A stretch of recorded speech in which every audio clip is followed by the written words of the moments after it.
Sisi kwa umoja wetu tupaze sauti, tuwasaidie wenzetu ambao elimu ya matumizi ya namba ya siri bado hawajayajua vizuri. Tuwasisitize nyinyi watu wa huduma, mnapowapa wale mawakala wenu, kwanza wale mawakala cancel, wawe waaminifu, wawe wazalendo, na screen, wafanyeni vetting ya kutosha.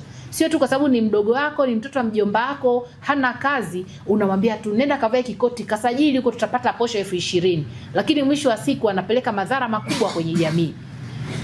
Namba ya siri ndio maana imeitwa namba ya siri, ni ya kwake yule mtu. Tunaambiwa hata mwenza wako usimpe, hata mtoto wako usimpe, iwe ya kwako, ili linapotokea tatizo lolote iwe rahisi namna ya kuretrace.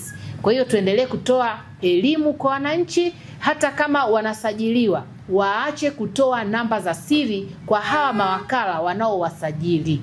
Achukue simu yake aingize namba ya siri peke yake, akiwa anahakikisha wa kulia na kushoto hamna anayeona anacho kitaipu pale, kwa usalama wa fedha zake, lakini vile vile taarifa zake binafsi zisiwe zinasambaa bila idhini yake.